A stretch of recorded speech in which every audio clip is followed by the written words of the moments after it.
Freemasonry and Catholicism. The paths of opposites as expressed in religious ideals. The opposition of the two religious ideals, Masonic and Catholic, is a subject upon which much contention has been based. There are so many paths that wind heavenward, and each of these paths is so broad and considerate unto itself, and so narrow and inconsiderate to others, that it is difficult to find just where the point of justice lies. But in taking up the study of these two great beliefs, we must realize that in order to form an unbiased opinion, we must find their points of unity. Our study has nothing to do with what the members of these creeds may believe or do, for while there is no doubt a great deal going on in the world that we do not like, we must not judge the truth by the malefics we find cloaked under it. We are to study the light and the truth rather than personalities. Always principles and never personalities. Personalities who fail do not interfere with the truth at all, but merely stamp themselves as having no knowledge of it. When they disobey their rules and break all principles of justice and clean living, they do not disqualify the truth which remains concealed beneath awaiting those who will find it.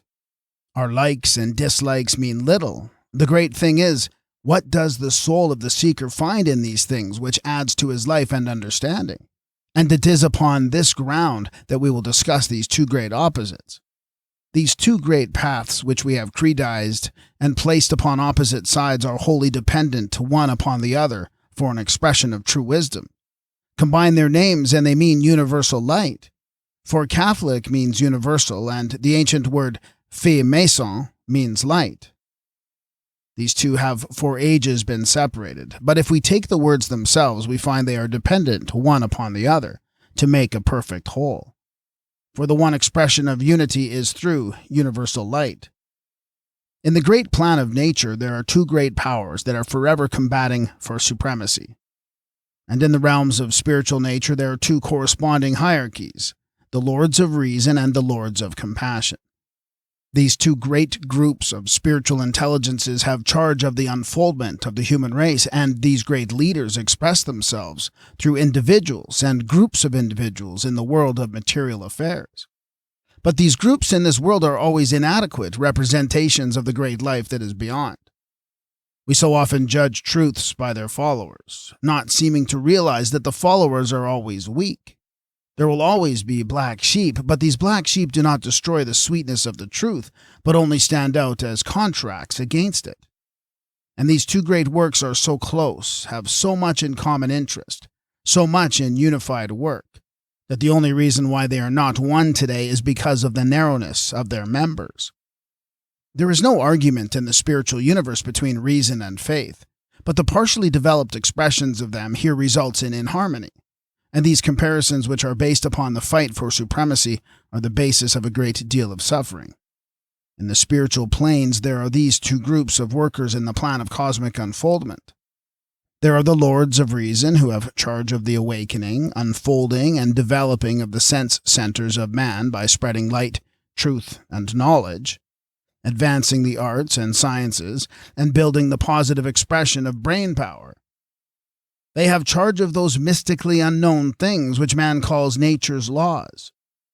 This great hierarchy has sent into the world the truth and light which is at the present time concealed beneath the rubbish of the fallen temple of craft masonry, hidden deep beneath where only those who live the life of purity and reason may penetrate and know its meaning.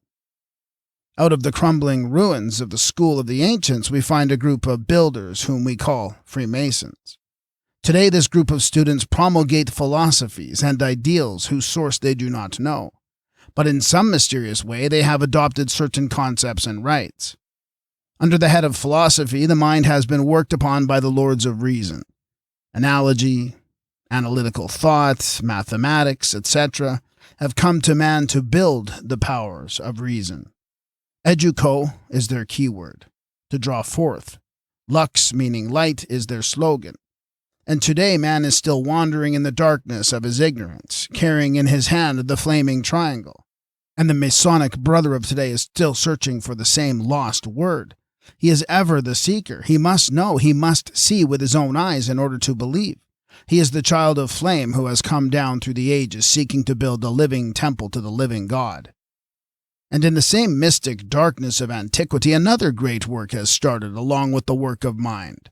It was the path of faith, Catholicism, the great principle of the Lords of compassion for those who would believe, not to seek, but to believe upon faith.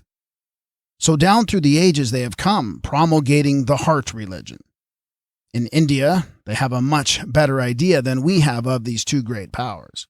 They say that each race has been given two great ones, the Manu and the Bodhisattva. The Manu is the lawgiver, and the Bodhisattva is the mystic who teaches them in the ways of love, peace, and compassion. These two are a positive and negative expression of the truth, which is neither. They are the polarities of comparison, the two extremes which must be balanced. We find Hiram Abiff, the great Masonic hero, the one to whom all Masons are drawn by a mystic bond. Then there is the Virgin Mary, the Mother of God, the Blessed One of the mystic path. These two represent nothing but the two expressions of the divine in man, the heart and mind, the Great Father and the Great Mother. For many ages, man has crystallized these beautiful, immortal concepts and has degenerated and degraded them. But this is of no interest to the student who is seeking only for the light, caring not who the bearer may be, for he realizes that the bearer who fails to carry his light receives the punishment that is his due. We need give him no more. In the ancient temples, they took two flowers, a rose and a lily, and placed them side by side on the altar as symbols of two great paths, the positive and the negative. The rose is the path of the heart, and the lily the path of the mind. Thousands of people have seen those symbols carved and painted, but do not realize they represent the great natural principles, the twofold path that leads to light. No man walks to light save through this twofold path, and the one who finds it is he who searches both to find the good in each, excluding that which is not good. Brotherhood, love, purity, faith, and compassion, all these qualities are the truth and are absolutely essential to the salvation of man, regardless of his creed. Unless he lives the life of simplicity, service, and faith, he will never walk the path. On the other hand, knowledge, truth, courage, the powers of activity, work, strength, and unfolding, and the realization of law, all are the living light of Hiram Abiff. Without knowledge, man dies. Without knowledge, he cannot grow. Without courage and individuality, and standing upon his own feet, he cannot receive light. And yet, if he does not learn the simplicity and sweetness of the eternally feminine in himself, which is the Virgin Mary, he cannot walk the way. Those who join in the wrangle of which is superior to the other are wasting energy and time, and only those who leave the wrangle and walk both paths go forward. Let the fight go by and walk the way itself, caring not which side wins. Take the truth and let the dross drift by. When we take these two great beliefs and strip them of all their personality, we find the things in man which they stand for. On the flaming altar of Masonry is dedicated the spiritual life of man, and in the holy water of the cathedral is washed the bodies of man. Neither is complete without the other. We must find a water that will feed the flames and a fire which will burn in water. As the alchemists of old told us, the Mason is the occultist and the Catholic is the mystic. There is a lot of difference between creeds and truths, and thousands know nothing of truth, but they believe the creeds. Both in Masonry and in Catholicism, there are modern interpolations which have nothing to do with the spiritual powers. The rituals are all of them of modern date and lack the simplicity which makes the truth beautiful. The ancient faiths had no personalities, and it is the evolving of human personalities into celestial affairs that is the cause of a large percent of our dissension. Let God have the things that are God's. There's a great chasm between the human and the divine. Man cannot bridge it now, but he can only slowly labor to build himself until he can. The Catholic faith is as old as Masonry, and it did not start with the life of the so-called Virgin Mary any more than Christianity did with the Master Jesus. Practically all of the modern Masonic ideals are in reality Egyptian, and nearly every one of the modern world concepts of Catholicism are Buddhist. There is not one single original symbol or concept in the Christian faith. Every one of them belonged to ancient people. Its robes are from the Buddhist, its doctrines from the Brahmanic, and its faith from the Vedanta. Masonry is Egyptian and Brahmin. Its rituals are from Chaldea and Phoenicia. There is not one purely Christian ideal in religion except the one great ideal which the Master Jesus brought, the one ideal absolutely overlooked, brotherhood, the one doctrine he sought to bring. Practically all the rituals of the Catholics are taken from the East because the East is the divine lamp of the mystic. For to the Eastern peoples, the worlds we live in are worlds of unreality. They people the universe with strange beings and build temples to their gods. They have their mother of God and their divine creator and their Christ. Trace these faiths back as far as possible, and you will trace them to the lost continent of Atlantis. There you will find the lords of reason and the lords of compassion laboring to unfold the human consciousness. And if it were possible to go back to the source of it all, the paths unite into one, and we find that bigotry and unregenerated individuals are the basis of all misunderstandings. But as long as there is dissension among men, it will express itself in his religion, and never until man finds truth within himself will he break through the wall of contention. And if we look closely, we find that the same thing works through all the religions of the world and all through nature. Freemasonry and Catholicism are the positive and negative poles of one thing, and these poles are always opposed to one another. This very opposition building something which is a perfect balance. Those who would walk in the path of mind and reason to join that group which governs races will follow the path of Masonry. Those whose greatest ideal is to save, to protect, and to mother will follow the path of the heart. But there will come a time when man can no longer carry either, for at the door of initiation he must drop them both. All he can carry forward is a union. There at the doorway of the great unknown he must find the missing link within himself. Reason cannot take him in, neither can love. Through the path of faith and service, and by following in the way that he is told, man cleanses his being in water. But the priest of Melchizedek is baptized by fire and by water.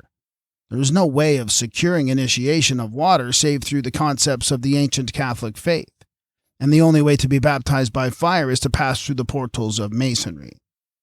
The individual need never to enter a church or a Masonic lodge, and yet in his own soul he must live those two qualities before he is capable of initiation.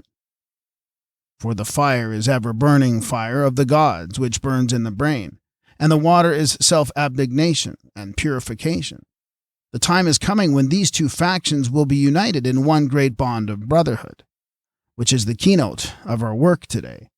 When that happens in the world, then a mystic bond will be built into the consciousness of man, which will tie together the heart of the Mother of God and the fire-flaming brain of the Father, united in a union which will last until the end of time. Consciously or unconsciously, everything in nature is working to that end. The sign of the cross is the tying of the heart and mind. One does it with love and faith, and another does it in exploring stars and worlds, and it cannot be determined which is the most necessary to man. The lords of reason stand in the Masonic lodge, and through their works labor to open the eyes of the blind. The Mason must mold worlds unknown and carry on the work of the great builder. While on the other side, when the mystic enters the cloisters of his cathedral, someone there awaits him, the shining one in his robes of white, gives his benediction to lowly hearts that bow in faith and simplicity. While the benediction may mean nothing to the average individual, there is a benediction of spirit to the truly religious heart, which no man can understand. There is a peace of soul understood only by those who have felt it. The work of the mystic is to go forth and soothe the aching hearts of men, mend the broken lives, broken in the path of the lords of creation, to go out and tenderly lift the broken ones and heal the hearts that are sad. For the mystic is ever the divine mother who must walk behind the Father of creation to pick up the broken souls of men. On these two glorious wings all life and knowledge soar through the clouds of the universe. As a spirit of light goes on its way, it always leaves behind a comforter, the Creator with the power of the chisel and mallet, hammers worlds from chaos, but always behind him is left a comforter of the heart. And so, through the ages, man learns of his God. So each student must realize that there is a work of rebuilding broken temples and bringing together shattered loves within himself. And he can only do this when he has the wisdom of the serpent, which is the path of the mind, and the love and humbleness of the dove, which is the path of the heart. Man must be as wise as the serpent and as harmless as the dove, if he would be baptized of the Spirit and of water truly. Therefore, when we go out and are thinking of these two great opposites, let us forget their wrangling, which is only because they do not know. Let us see behind both the beautiful paths, one of the builder going out, conquering and to conquer, seeking to give greater truth and strength, and the other, the silent, veiled form that goes behind to lift, cheer, and soul. If we have any thought on this subject, let it only be of sympathy and kindness for those whose spiritual limitations make it impossible for them to see behind the veil of creed. For they are to be pitied and helped and not blamed. Each is a great concept of being, a perfect example of the truth when lived. In the East and in the West, North and South, among the black, white, and brown, we find the same two beautiful truths, the path of the heart and the path of the mind, the path of the Creator and the Divine Mother, with her tenderness and love. The creeds are thick veils, still for the eyes of the penetrating student. Those two beautiful truths will still shine through, the beauty of works and the beauty of love. The Book of Revelation. Neglected book, key to Christian mysteries. Introduction. Of all the books that under general conditions are not read by occult students, the Bible is probably the most neglected. In the Western world for which the Bible has been written, we study all other sacred books of the world, while under general conditions the so-called heathen reads and understands our Bible better than most theological students. Among the books of the Bible, there is none that contains as much information to the mystic student as the Book of Revelation. The reader of the Bible sees in this book only a strange jumble of symbols that he gives up the study with a gasp of despair. We cannot, in the limited time that we have, go into the complete study of Revelation. But all the various symbols can be understood if the student of the mystic arts will look at the wonders of the internal and external universe, and through the law of analogy trace in the wonders of natural progression the mystery of the development of his own soul. The Christian will in some future time, be he psychologist, mystic, occultist, or metaphysician, awaken to the fact that the book he now casts aside as being second to other writings is the one book that explains to him fully the path that the Western student must take to reach the feet of the Liberator, the 13th member of the Mystery School. The Lamb of God. Let us read some of the wonderful symbolism of the Lamb that is given in the book of Revelation. And I behold, and lo, in the midst of the throne and of the four beasts, and in the midst of the elders, stood a lamb as it had been slain, having 7 horns and 7 eyes, which are the 7 spirits of God sent forth into all of the world. And he, the Lamb, came and took the book out of the right hand of him that sat upon the throne. And when he had taken the book, the 4 beasts and the 24 elders fell down before the Lamb, having every one of them harps and golden vials full of odors, which are the prayers of the saints. And they sung a new song, saying, Thou art worthy to take the book and open the seals thereof, for thou wast slain, and hast redeemed us to God by the blood out of every kindred and tongue, and people and nation. Few of us realize the great mystery of the Lamb, that immortal Son Spirit who was crucified for man, and is day by day giving his own life that man may not fall below the standard that the universe demands of her children. That wonderful Christ Spirit, the voice that speaks from within ourselves, whose sorrowing eyes light up with gladness when we take the path that leads to light, whose trembling body shudders with mortal agony when we thrust the spear of passion deep into his soul, whose every word is a prayer and every thought a blessing. Someday you will know this crucified one within yourself, and when you see his suffering eyes filled with the glory of divine love, when you see him, whoever prays for you while your egotism and selfishness are driving the nails that crucify him, then indeed you will bow before his throne and add your voice to those who say, "Behold the Lamb of God, slain for the sins of the world." The book of the 7 seals is life. The seals are the gateways of initiation that lead upward to the feet of the liberator. And who is worthy to unseal that book, the only book that contains the true mysteries of creation? The answer is only the Lamb, the one being in all the world that we do not think of. Unless we develop ourselves by following in the footsteps of Christ, by living the life of purification and service, we cannot create power, for under the symbol we now waste our energies in the furtherance of selfishness. When we take the life forces of God and misuse them, the Lamb becomes the ram of passion. But when we have purified ourselves and covered Scorpio, the seat of the passions, with the lambskin apron of the initiate, pure as the driven snow, then indeed do the 24 elders bow down before the throne, and the Christ within opens one by one the seals of nature's book, and man's lower bodies bow down as faithful servants before the Spirit that walks among the candlesticks. And the world now hears a voice, as of one crying in the wilderness, "Prepare the way of the Lord and make his paths straight." The animal man, represented by John the Baptist, dressed in the skins of animals and wandering in the wilderness, is seeking light. The lower man, praying for the coming of the Lamb, must realize that within he must build that purified one that taketh away the sins of the world. The star that fell from heaven. In connection with this lesson, we will read from the 9th chapter of the book of Revelation. "And the 5th angel sounded, and I saw a star fall from heaven unto the earth, and to him was given the key to the bottomless pit. And he opened the bottomless pit, and there rose a smoke out of the pit, as the smoke of a great furnace, and the sun and the air were darkened by reason of the smoke of the pit. And there came out of the smoke locusts upon the earth, and unto them was given power, as the scorpions of the earth have power. God and the devil, or Lucifer, are without doubt the most abused beings in the universe at the present time. All of our sickness and harmony and crimes are laid upon the shoulders of one of these two, and thousands and millions of people point them out as the cause of present, past, and future woes and suffering. When we are sick, we are told that the Lord willed it so. When we died of indigestion, it was the Lord calling us home.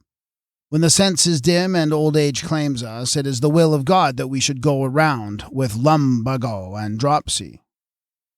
Nothing can show less religion or a greater lack of common sense than such a doctrine.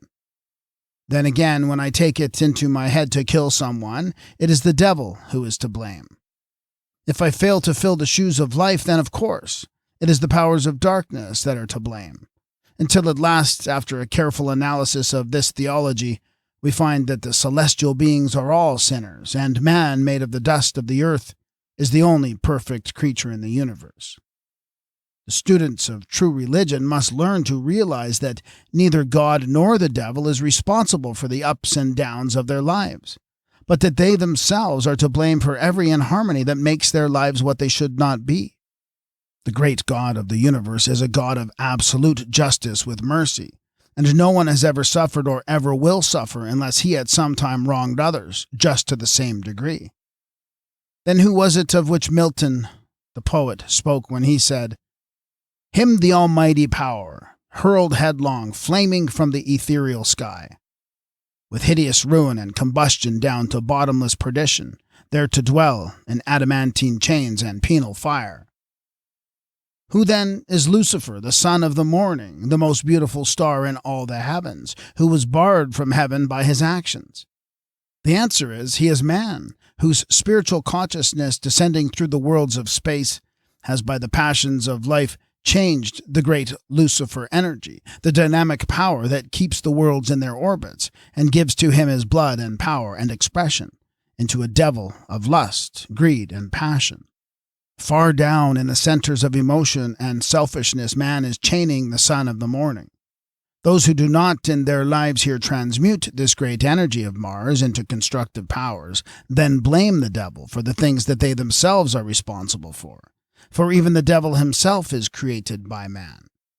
When man lifts this spiritual fire upward within himself, then Lucifer, the star of the morning, the creative energy of God, shines out as the new star of Bethlehem, and tells of the coming of the Master within. And the great fire spirit, casting off the bonds imposed on him by man, returns to the throne of God from which he was cast down. Then, and only then, will man's great debt to Lucifer be paid. The measure of man. The quotation around which we are going to build this lesson is taken from the 11th chapter of the book of Revelation, the first verse. And there was given me a reed like unto a rod, and the angel stood, saying, Rise and measure the temple of God, and the altar, and them that worship therein. Most of us, in a hazy way, realize that we are the living temple of the living God, but few of us have ever taken the time to measure our temple and see if it is true to the rule of God. Among the ancients, we find that a cube block is used to symbolize man. First, in the undeveloped man, the block is symbolized as being rough and uncut. But in the developed man, it has been trued, and the uneven parts have been chipped away. In the cube, all of its dimensions are equal, and the same must be true in the spiritual man. The mind and the heart, the will and the emotions must all be balanced. And the spiritual faculties, the true man must have expression through a body which molds itself without hesitation into the necessary expression of the spirit. It is necessary for us each day to go over our lives and with the measuring rod measure ourselves to see if we are still true to the principles which we have set for our lives. If this plan of nature, which shrouds the higher man in the cloak of materiality, it is very difficult to measure ourselves and find out our true worth. We are apt to measure according to the things of this world alone, and that in truth is but a small part of the true building. The building is composite, made up of thousands of smaller parts, each of which must be carefully considered if a true measurement is to be the result. If day after day we measure our minds and hearts and find them no greater today than they were yesterday, then we are falling behind in the great race of life. If tomorrow we find that we are making the same mistake that we made today, then we are failing in our duty to our God and ourselves. It requires never-ending watchfulness to protect ourselves against the danger of crystallization that confronts every student of the higher sciences. Most of the students are looking forward to the time at the end of this earth life wave when we will be superhuman. This is a mistaken idea because it will take us to the end of this day of manifestation to become truly human. We at the present time are far below the true human state, for to be truly human is to reach a state of perfection undreamed of at the present time. Therefore, there are no students, never mind how great they may be, nor how much development they have gained, who have reached a position of security, where it is no longer necessary for them to take the rule of life and measure themselves, and see if they are really as developed as they think that they are. Therefore, friends, take your rods and measure your temple. See if you are so feeding your bodies that they may best express your highest principles. See if your mind is as broad as you know it should be. See if your thoughts measure up to the spirituality that you profess. See if your temple is great and grand enough to furnish proper surroundings for the spirit it contains. If it not, take the necessary steps to expand it, and if it is, measure again tomorrow, and see if it has increased to contain the things you did not know before. For you, when you pass behind the veil, will also be measured not by your ideals, but by the temple that these ideals have built to the living God. The Feast of the Bridegroom. In the 19th chapter of Revelation, the 7th, 8th, and 9th verses, we find references made to the marriage of the Lamb, especially in the 9th verse where it says, "Blessed are they which are called unto the marriage supper of the Lamb." Few of us realize that the ceremony of marriage, which is now celebrated in some way in every nation of the world, has any hidden meaning concealed beneath the material ritual. But as is the case with every other important thing in life, it has a hidden side, which when understood changes our viewpoint entirely. In the cults that are coming into the world at the present time, we find the problem of soulmates coming to the fore. And many great and truly spiritual works have come to naught because of the misunderstanding of this vital problem. The marriage of the Lamb spoken of in the Bible, that wonderful ceremony told of by John in his Revelation, is a mystic marriage, a spiritual ceremony that forms one of the greatest periods in the life of a student. Each of us are twofold in our natures. We are both male and female, or positive and negative. In this world period, we come back into life time and time again, taking first one and then the other pole to manifest through. When we come into the world as a man, we also have within the female pole, but for that particular life, the male body predominates. Now, it is through these two poles that the two paths of initiation wind in and out. One path, that of the heart, intuition, is female, while the other, the mind or reason, is masculine. Now, the soulmate for whom the student seeks is not without but within.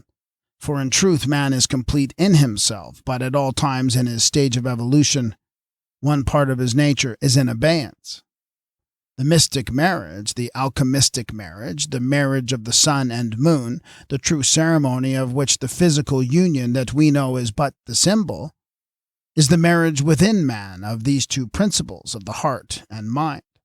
It is the marriage of the spirit when the two parts of itself so long unequal are by the development of the individual and the lifting of consciousness joined in an everlasting union. From the union of these two principles within is born a child of an immaculate conception who is the Christ within.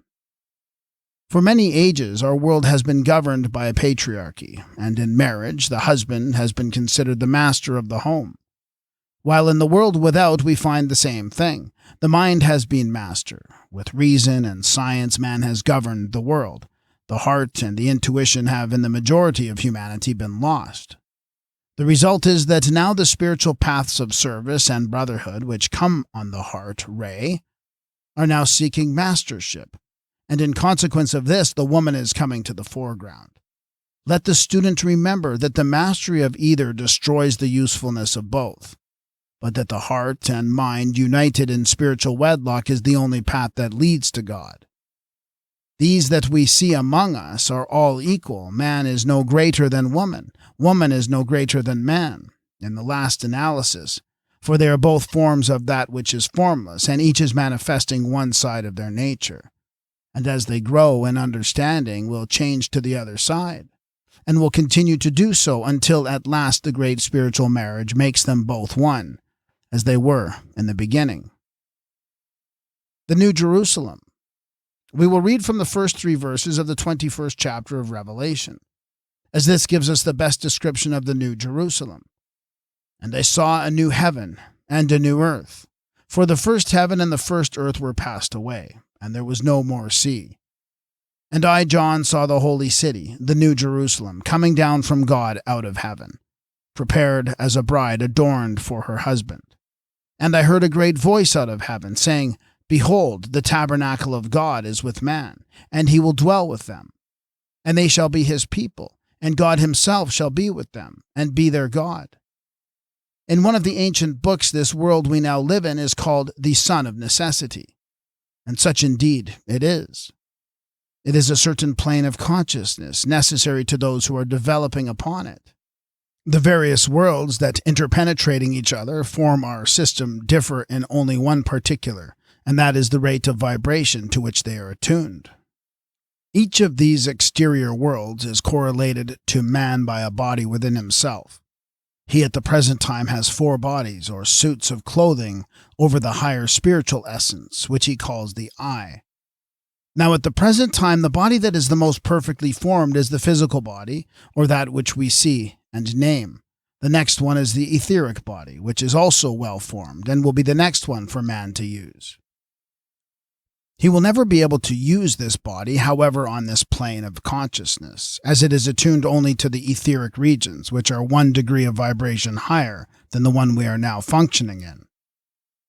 When the majority of humanity have, by purification and right living, reached a certain stage in development, They will incorporate their lower body into the higher by lifting the vibration of the lower and will function in a new body, which will be the new temple or the new Jerusalem. This will occur when the lower has been done away with or has been transmuted into the next above. Then there is another temple, built without hands, where the voice of the workman is not heard. Like the temple of Manson and the servant in the house, it is a temple built by service and action. Every good deed builds a stone into its walls. Every kind thought adds luster to it.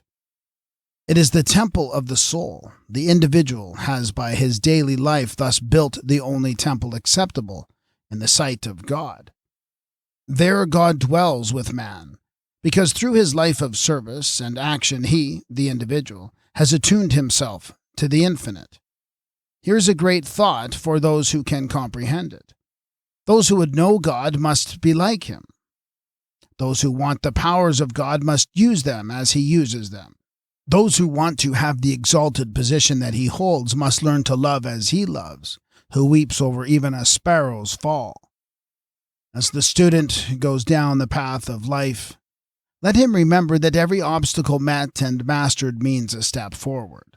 Every undesirable trait transmuted helps to build in him that new body which he will sometime use. While those who try to avoid these responsibilities have built nothing and must do without that body, until through suffering and pain they have learned to build the temple they now wish someone else to raise for them.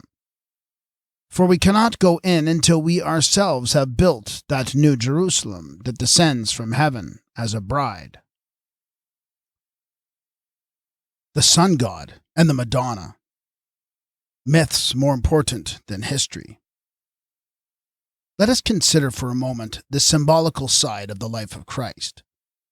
The myths that have been woven into the simple historical account are really of greater spiritual importance than the actual life of the man, for they deal with a great cosmic drama, an old age drama. This story is not played out at any particular place or time, but in all places and in all times. All of the world saviors have been associated with the phases of the sun. The first world savior was the sun. It raised from death into life all that with whom its rays came in contact. It turned the darkness into light and the cold into warmth. It was the radiant savior of all nations. Its golden hair was its streaming rays. The sun was the strong man. He was the Samson of the Jews and the Hercules of the Greeks. For the god of strength performing his many labors was symbolical of the sun passing through the houses of the heavens. The sun was called a lion because of the shaggy mane, his rays. Slowly the historical man Jesus had been lost in the solar myths of antiquity. All of the important parts of his life are related to the power of the sun. His birth in Virgo, the Virgin, his flight into Egypt to escape the vengeance of Herod. All these are star myths. The three wise Persians, whom we call the Magi, were to the ancient world the three bright stars in the sword belt of Orion. His transfiguration, his baptism, his miracles, his death and resurrection and ascension, all these things are now taught to us as they were taught in the ancient solar myths relating to the life, growth, and decay of the sun during the various parts of the year. Let us take as one example the feeding of the multitudes with the barley loaves and fishes. The sign of Pisces is 2 small fishes. The sign of Virgo is a sheaf of wheat or barley. The feeding of the multitudes is symbolical of the fact that at a certain time of the year, the sun sends its rays to the earth, feeding all living things through the sign of the 2 fishes and the barley loaves. Jesus is called the Lamb of God, which is in itself an astronomical title. And at another time he is called the Fisher of Men, because the sun was in the sign of the fishes when he was supposed to have been born. The stories of all the world saviors are essentially the same. Nearly all of them have been born of immaculate conceptions. 30 of them have been crucified for the sins of the world. A dozen or more have had Mary for a mother. All were overshadowed by divine prerogative. From all ends of the earth came one story. The details of the account differ with local conditions. But in the great essentials, the stories always agree. In the mystery schools, there are many very rare and precious secrets concerning the actual meaning of the Christos mythos. We're reminded again and again of that very peculiar statement, Christ in you, the hope of glory. The word Christ means oil and is merely a complementary title which has certain indirect reference to the sun. Raphael, the great illumined painter, gave the world two very wonderful mystic conceptions in his Marriage of the Virgin and the Sistine Madonna. In the Marriage of the Virgin, Joseph is shown with 6 toes on one of his feet, while in the Sistine Madonna, the high priest has a faintly traceable 6th finger on one of his hands. The 6th toe represented the fact that Joseph walked with God, while the 6th finger was symbolic of the 6th sense of spiritual vision. In explaining to you simply the spiritual myth of the Son of God, we shall use the Sistine Madonna. Most of you have either seen a copy of this picture or else can easily secure one for an insignificant sum. In the center of the painting stands the radiant Madonna with the Christ child in her arms. Before this spiritual vision kneels 2 figures. On the right is a woman with her face turned away from the miracle, while on the left kneels a priest gazing straight into the face of the Madonna. His head is shaven and his tiara lies beside him on the ground. At the bottom of the figure are 2 little cherubs gazing upward. It is said that while Raphael was painting this picture, 2 little urchins from the street used to stand gazing up at him, and he painted them into his picture as the 2 little cherubs. Behind the Madonna is an endless mass of faintly visible faces, gazing from the golden light. Mary, the world virgin, represents nature, the mother of all things. Her name signifies water and also the tears of sorrow. The endless motion of water was universally used by the ancient worlds to symbolize the ever-changing life of mortal things. The bitterness of the waters symbolized the bitterness of the sorrow and misfortune which seems to fill the world in which we live. In India, there is a world called Maya, which means illusion or impermanence. The term is applied to all the visible universe, because the visible universe is not the real universe, nor is it the permanent universe. Mary represents this illusion, and her flowing garments are symbolic of the mist that shrouds the souls of living creatures, and which we know as ignorance. Out of this illusion is born the reality, a radiant spiritual child who turns back again to save his world.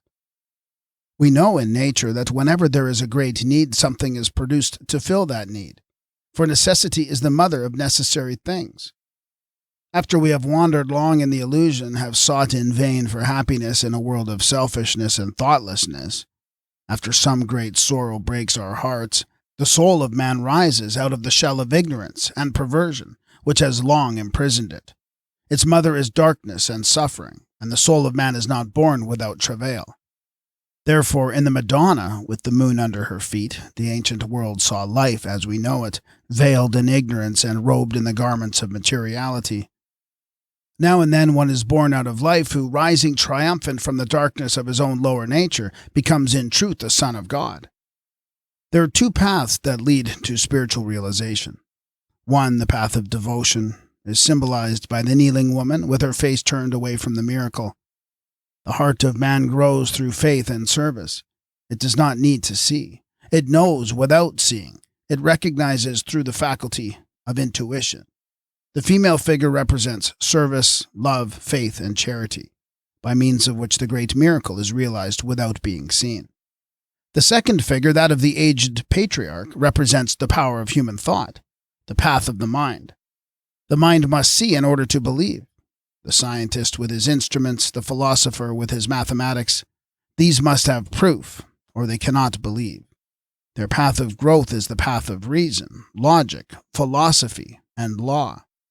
They shall also attain the reality. The head of the priest is shaven, so that the third eye, the all-seeing eye of the gods, may see through the crown of his head, and his crown of dominion over the 3 worlds lies at his feet, for he has given up power that he may have true spiritual understanding. The female figure represents the heart, the masculine figure the mind. And from a perfect balance of these 2 there is born in man a spiritual light which shall free him from the darkness and bondage of ignorance. The illuminated world Savior is a widow's son, for all the human race are fatherless until they have found again the Father whom they have ceased to know. The lower world is the widow in mourning for her lost world, and out of the world in pain is born the man-child, who shall slay the dragon and redeem his people. It is a very wonderful myth, a story that must be lived out by every individual as he slowly walks the path that leads to human liberation. The lower animal nature of man is well symbolized in the mysteries by Mary of Magdala, who is the plaything of the Roman legions. But like Mary, she exchanges the scarlet robes of Rome for the white garment of purity and understanding. The lower bodies then serve their divine Lord and ask only that they may live from day to day in His light and in His name. One of the most important things for Christians today to do is, when they pick up the Bible and begin to read it, to ask themselves, what does this mean to me now, and how will it help me to live better, to think better, and to serve more intelligently the great needs of the human race? We seem to feel that these old legends meant something ages ago, but that they have lost their value and cannot be applied to our modern problems. This is a wrong attitude. The beauty of these great stories is that they are always true, for they are based upon great principles of nature that are as old as time and yet ever new. Jesus lived as a man, but to the modern world he is merely a great symbolic lesson, and into his life have been woven the allegories taken from all the religions of the world, from all the arts and philosophies of pagandom, to make doubly sure that we gain the true message of the ancient world. Let us consider Christianity as an inclusive, synthetic cult, giving us in a form most readily understandable the best of all that has gone before. Let us be grateful to the uttermost parts of the earth, for they have contributed much to our modern culture.